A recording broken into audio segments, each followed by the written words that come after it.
At the age of 88, Dyan Cannon has shown the world that she is not afraid to speak her truth, no matter how surprising it may sound. In 2025, the Hollywood legend made headlines with a confession that stunned fans and critics alike. She revealed that even at her age, she still enjoys an active social life, with several friends with benefits and regular dates every week. For someone who grew up in a much more conservative Hollywood era, this was enough to get people talking. But Cannon didn't stop there. Later that year, she faced unexpected controversy when she was stopped by the Secret Service during a White House visit. Officials noticed her passport listed her birth year as 1950 instead of 1937. When they questioned her, Cannon admitted she had changed it just to feel younger. She laughed later, calling vanity her middle name. But the story went viral and left people asking, what else had Dyan Cannon been hiding all these years? At 88, she was still shaking Hollywood with her humor, honesty, and unfiltered lifestyle. Dyan Cannon, born on January 4, 1937 in Tacoma, Washington, entered the world with the birth name Samil Diane Friesen. Her childhood was shaped by deep contrasts in her family. Her mother, Claire, was a Jewish immigrant from Ukraine who carried painful memories of violence during the Russian Revolution, while her father, Ben, was a Mennonite insurance salesman from Canada. Growing up, Cannon experienced bullying because of her Jewish background and darker features, something that would later make her resilience even stronger. She also struggled with a childhood stutter, which made speaking in public especially hard, yet she was determined to perform. By the age of 5, she was already appearing in local plays, her mother sewing her costumes while her father worked long hours to support the family. Despite the teasing, rejection, and even hateful vandalism directed at her, Cannon built her strength early. Winning the Miss West Seattle Beauty Contest at 13 gave her the confidence she needed, and soon she began modeling for Sears catalogs, earning money to take dance lessons. Even when kids mocked her appearance or called her too ethnic, she stood proud, fueling her dreams of making it to Hollywood. Cannon's big move came in 1957 when she left Tacoma for Los Angeles with just $100 in her pocket and a dream bigger than the city itself. Like many aspiring stars, she faced endless rejection in her early years. Casting directors told her she did not look like the typical blonde starlet of the era, and she often survived on one meal a day while sharing cramped apartments with other struggling actresses. She studied acting with Sanford Meisner, worked low-paying modeling jobs, and even sang jazz at small clubs just to make ends meet. Many times, she was pressured to take on roles that portrayed stereotypes or required her to compromise her dignity, but she refused. Those choices often left her broke, but they built her reputation as someone who wanted to be respected, not exploited. By the late 1950s, she began landing small television roles in shows like Have Gun, Will Travel, and Bat Masterson, slowly getting noticed for her determination and screen presence. Her first movie role came in 1960 in The Rise and Fall of Legs Diamond. Even though she played a seductive character, she worked hard to avoid being typecast. These years of struggle became the foundation of the tough, fearless woman she would later be known as. By the late 1960s, Cannon's perseverance paid off. In 1969, she starred in Bob and Carol and Ted and Alice, a groundbreaking film that explored marriage, infidelity, and open relationships in a way Hollywood had never shown before. Cannon's performance as Alice was both funny and deeply emotional, earning her an Academy Award nomination and a Golden Globe nod. Suddenly, she was not just another actress, she was a rising star. Yet success came with personal struggles. That same year, she divorced legendary actor Cary Grant, a man 33 years her senior. Their marriage had been glamorous on the surface, but filled with emotional turmoil behind closed doors. Even in heartbreak, Cannon used her pain to fuel her work. Throughout the 1970s, she took on bold roles in films like The Love Machine, Such Good Friends, and The Burglars, often pushing boundaries and performing her own stunts. By the late 1970s, she was nominated for another Oscar for Heaven Can Wait. She also made history by becoming the first woman ever nominated for both acting and producing at the Academy Awards. Her rise to fame proved she wasn't just another actress trying to survive in Hollywood, she was rewriting the rules.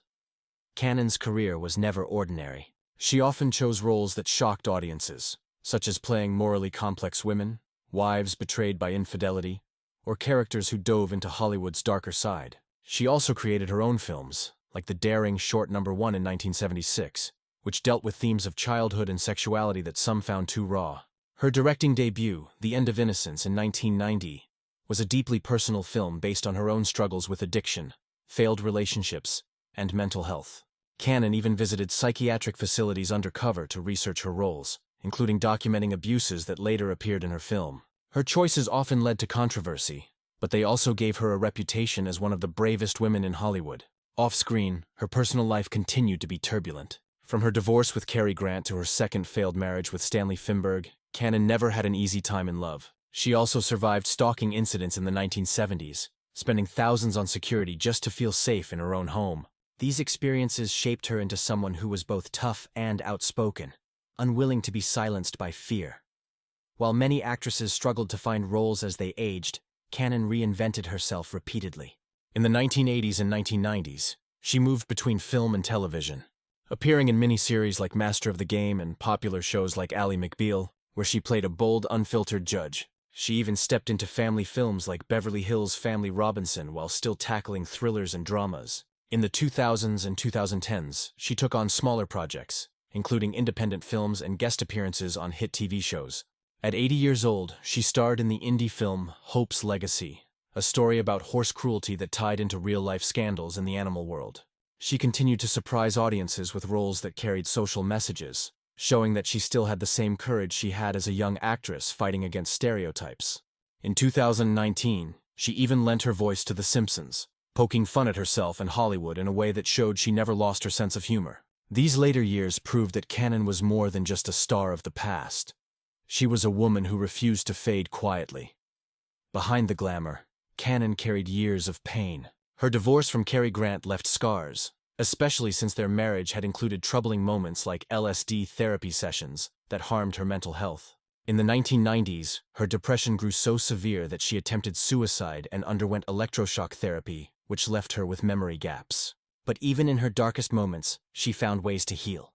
By the late 1990s, she turned to Christianity and began a ministry that supported women facing struggles similar to her own. She shared her journey openly in her memoirs and interviews, admitting her flaws and mistakes, but also her resilience. Her faith became a cornerstone of her later life, balancing the Hollywood glamour with something more personal and meaningful. Even as she grew older, she used her platform to highlight important issues, from mental health to the lack of roles for women over 50. Her honesty, even when uncomfortable, made her not just a Hollywood star, but a survivor with a story worth telling. In her late 80s, Cannon remains as bold and unapologetic as ever. In 2024, she launched the podcast God's Table Hollywood alongside friends like Tracy Bregman, where she mixed faith, scandal, and behind-the-scenes Hollywood secrets. Listeners were shocked when she revealed near-death incidents on film sets and even admitted that she had been denied a White House tour because her passport age did not match her real birth year. By 2025, the podcast had tens of thousands of listeners, proving that Cannon still knew how to capture attention. She also continues to inspire by embracing her age rather than hiding it. At the Hollywood Beauty Awards in April 2025, she joked about still dating and having multiple special people in her life. For Cannon, age has never been a barrier to living fully. Despite decades of scandal, heartbreak, and controversy, she has turned her pain into strength and her mistakes into lessons. At 88, she remains one of Hollywood's most unpredictable, fearless, and fascinating figures. Someone who has outlasted gossip, tragedy, and time itself.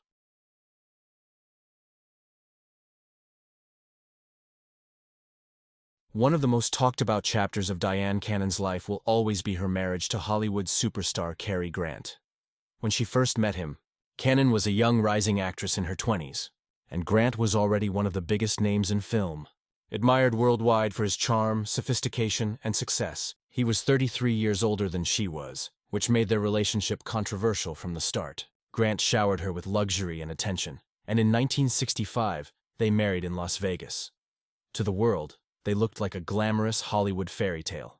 But behind the scenes, their marriage was far from perfect. Grant introduced Cannon to LSD therapy, believing the drug could expand their minds and improve their relationship.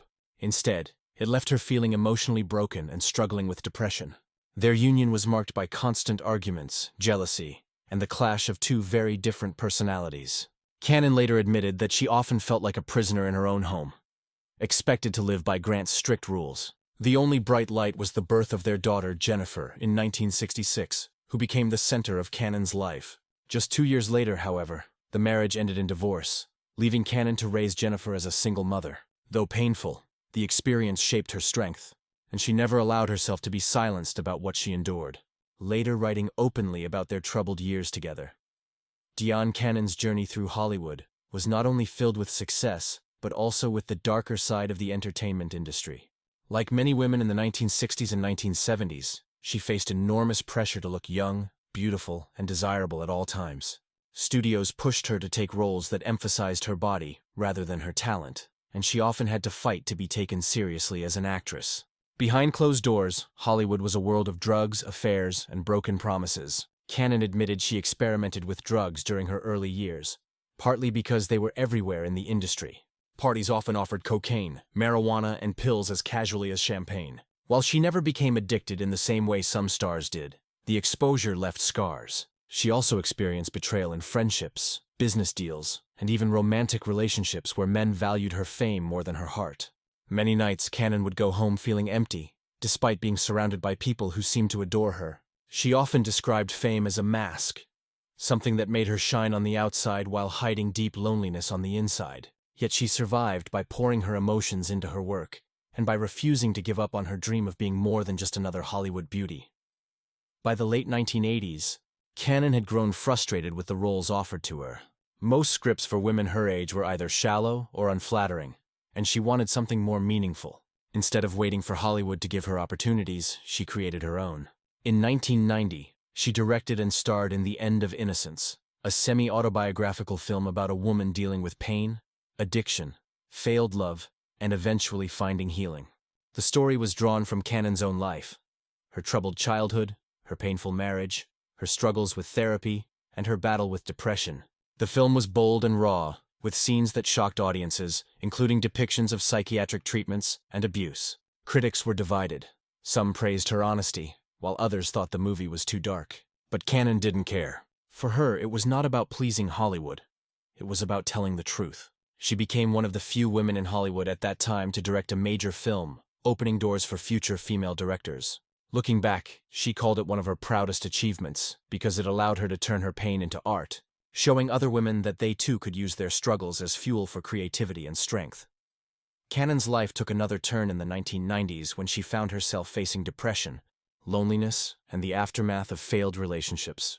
She admitted in her memoirs that at one point she even attempted suicide, feeling as if there was no reason to keep going. But instead of giving up, she found faith. Christianity became a source of healing and guidance for her. She began attending Bible study groups in Los Angeles, surrounded by people who didn't care about her fame, but cared about her soul. Slowly, her life started to change. She became a born-again Christian and started her own ministry, often visiting women in shelters and prisons to talk about hope and second chances. Cannon used her story, the glamour, the heartbreak, the scandals, to inspire others, showing that even someone who had lived through the wildest corners of Hollywood could find peace. She often spoke about how her faith saved her from despair, helping her rebuild her relationship with her daughter Jennifer and reconnect with herself. Her journey of redemption became just as important to her as her acting career, making her an example of resilience for anyone who has ever felt lost. Unlike many stars who fade into the background after a certain age, Cannon managed to reinvent herself time and again. In her 60s and 70s, she took on TV roles that showed her humor and charisma, including her memorable appearance as Judge Whipper Cone on Ally McBeal. Younger audiences who didn't know her film history suddenly became fans of her bold, no-nonsense character. She also became a familiar face at basketball games, especially as one of the Los Angeles Lakers' most famous fans. Always sitting courtside, she cheered on her team with the same enthusiasm she had for her acting career, often making it onto the TV broadcast because of her energy. Beyond acting and sports, she also became a motivational speaker, attending events where she shared her life story with honesty and humor. In every stage of her career,